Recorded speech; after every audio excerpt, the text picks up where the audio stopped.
Hi there guys, welcome to BoxPred. So I finally found some time to get another video out there. Hopefully this leads to a lot more. Please bear with me. Anyway, I hope that you enjoyed this one and perhaps take something from it.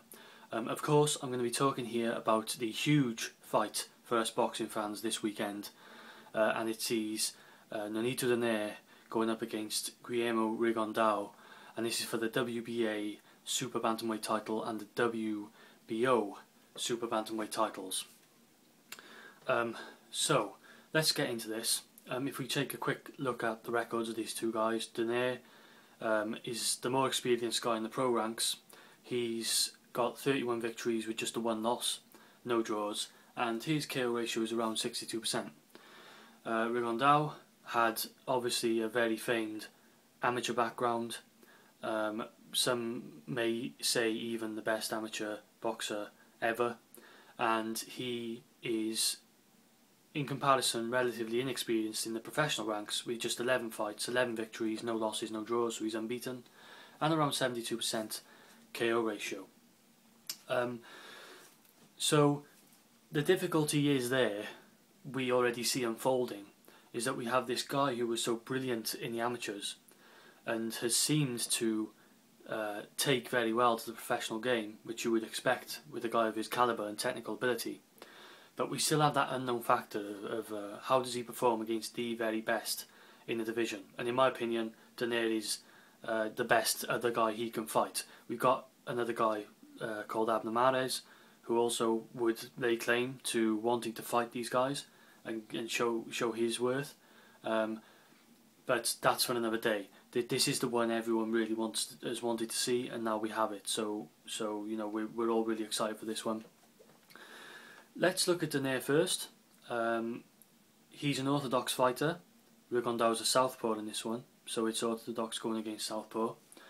Donaire has, in my opinion, one of the, if not the best left hand, pound for pound, in boxing. It is really vicious. If it lands on you properly, you get stopped. It's not the type of fight of a punch, you know, you get up from and recover from. You know, it really sends you down the path to ruin, and you really have to watch out for that punch. He's quick and sharp. We know he's got good reflexes. These guys in this division tend to. I mean, Rigondeaux is also quick and sharp. The best guys are. I don't feel, maybe I'm wrong on this, but I don't feel Donaire gets enough credit for being actually quite a scientific and quite a thinking fighter in the ring. He is very analytical, but he's analytical on the fly. I feel. I truly believe that. If you watch an interview after he knocked out, or he stopped Fernando Montiel, he was basically saying that he saw it in his mind. He'd squared up Montiel and he's seen what Montiel had and what type of punches and stance he had and the type of movements he was making, and he was just waiting for that little opportunity, and he was able to counter it. And this is the type of guy we're dealing with, a guy who is very dangerous because he has such an amazing left hand in particular, and he's very calculated, and he will pounce on you given the slightest mistake. I also want to talk about the Jeffrey Mathebula fight briefly, because that's a fight some guys on Twitter have brought up as being, rightly so, a bit of a difficult one for him. He proved that he struggled with Mathebula a bit. And, you know, we can see kind of why. Mathebula had height and range, and he's an awkward fighter at the best, at the worst of times. So, coupled with his height, which Donaire wasn't really used to fighting against, particularly in this division, you know, there's not that many really tall guys. You know, I think Donaire struggled with the height and the range, as well as an awkward fighter. A good, solid, decent fighter as well, Mathebula. You know, he's no pushover. He's no joke. He's a good fighter in the division. You know, one of the top guys, and he really makes it difficult for you. And then you add his height and reach onto that, which he does use quite well. You know, he made it difficult for Donaire. But another thing, this leads me on to the negatives about Donaire now, you know, because we got to look at this from both angles. We're not biased on this channel. I look from both angles. I try and, even if I pick a guy, I try and see where his weaknesses are. And for me, Donaire does tend to telegraph his punches, and he's a bit impatient. You can see it in the Mathebula fight. He gets wild, you know. He started throwing wild left hands. If you want evidence of where, you know, that Donaire knows where his strengths lie, watch the round in which he knocked Mathebula down. It was the 4th or 5th, I think. He was looking for that left hand, blatantly and clearly. Can't afford to do that in this fight because he's up against a guy who will punish him. You know, he can't afford to swing wildly like that. He can't lose. He needs to be patient. Okay. The best times he connects with the left hand is when it's not telegraphed, when he's thought about it, he's been patient, and like in that Montiel fight, we didn't see it coming, and neither did Montiel, and all of a sudden, pow, it's over. So keys for me for Donaire: be patient, keep your gloves up, and wait for the left hand opportunity to come. I'd like him to use the right hand as well a lot more. Just to set things up and just to keep Donaire guessing. No, sorry, to keep Rigondeaux guessing. Just to use our right hand. He needs to use both hands. He doesn't want to become predictable in there with that left, which is something he could end up doing, and that would be to his detriment. So I really think he should use both hands and not look for the KO early, not look just to land the left hand straight away. He needs to show Rigondeaux that he's doing a multitude of things, not just looking for that one shot from that one hand, because Rigondeaux was too clever for that. He's going to be able to cover up defensively, particularly with his stance, which leads me to move on to Guillermo Rigondeaux. He's a southpaw, as I mentioned. He's got a good variety of punches. He works the body really well. He's a good body puncher. I think he probably has a better variety of punches than Donaire, because I think he tends to work the body more. Most of the time, from what I've seen. So I would like, you know, maybe say Donaire should look for the body as well. But the thing is, another good thing about Rigondeaux is he's quite low, so it makes it more difficult to reach the body. You know, and he's got that good defence. Being a southpaw, he does what he does well, and what will work for him well against the left hand in this one is he's got the right shoulder, and he can protect himself with that kind of Philly shell type shoulder from the left hand. And if he stays low and keeps that going with that shoulder and remains patient, then that can work for him throughout this fight. He really can protect himself against the dangerous left hand of Donaire. I think if he plays his cards right, he can do that. He's got the ability to do it. He's got a good defence. Like I said, he keeps it low. And now I just want to talk, however, about some of the bad, nasty habits that Rigondeaux has, because everyone thinks that Rigondeaux is perfect. A lot of people really, you know, myself included, I got a bit carried away with Rigondeaux because of his amateur background. We think he's such a good technical fighter, and he's perfect. Like, there's no weaknesses to his game. But believe me, there are weaknesses to his game. He doesn't have a jab. Okay, he just has this paw in hand, and I hope he's got rid of it, but this is something he was doing a few fights ago. He was just using his hand as like he was like putting it out there like that, like as a sort of distance measurement, and I really don't like that. I think it might have actually been his power hand he was doing, you know, putting it out there as a distance measurement. Maybe it's because the guys he was up against were really poor and they weren't able to capitalise.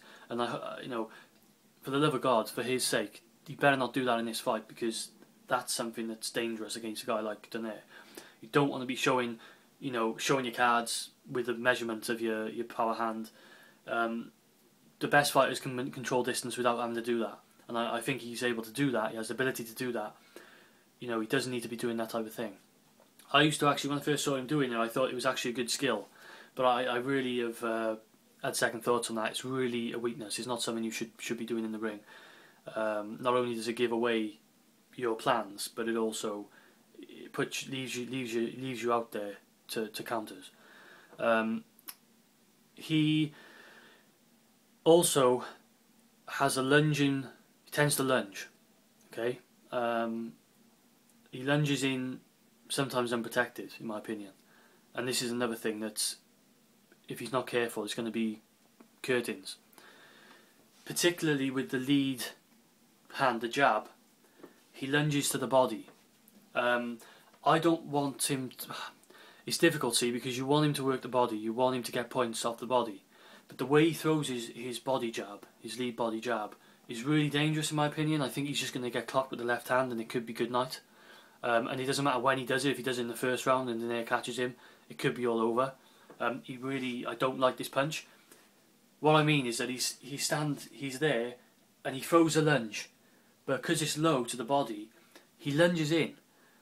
And the thing is, when you're lunging in with your right hand, the thing that's protecting, the shoulder goes for protection, your right hand goes for protection, and your left hand's not going to protect this side of your face where the left hand's coming from. So he did it in his last fight against Marquin. He lunges to the body. He needs to cut that out in this, just for this fight. If just for this fight, I don't want to see it. Donaire will have a field day. We already know. I've told you. Donaire looks for that left hand. He knows that's his money punch. If you're putting it on a plate for him, he's accurate. He's not gonna need many opportunities to put you out. I really fear for Rigondeaux with that. That's my main fear in this fight for either fighter. Is any lunging without protection. It's a recipe for disaster. And Guillermo Rigondeaux, unfortunately for me, has shown time and time again that he does this. Okay, that's his main weakness. So, what are the keys for victory for Rigondeaux for me? Don't lunge, first of all. Keep it maintained. Keep your defensive base. Keep your technical base. If you're going to take risks, take calculated risks. Don't be lunging into the body. Maintain his defensive shell. I think it's key that he maintains that. That left shoulder is going to be key in this fight for him. Work the body. So if he's going to go to the body, make sure there's a calculated risk. You know, he has the technical ability. He knows a lot more than I do about how to throw punches with calculated risk. So he can do that. That would be great. Just want to mention, because I mentioned Matabula with Donaire, I want to mention the Robert Marquin fight, which was the last fight for Guillermo Rigondeaux, which he won.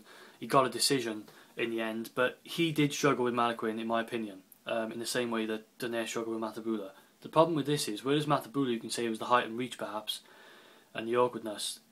This fight, Marquin, don't get me wrong, a very good fighter, and I actually, in my prediction video for that, I said that I thought Marquin was going to prove the toughest test for Rigondeaux so far. I thought he was going to be a test. He's a good fighter, Marquin. But this was just a guy who he was orthodox as well, like Donaire, kept his gloves up. That's why in my keys for Donaire I said Donaire needs to keep his gloves up.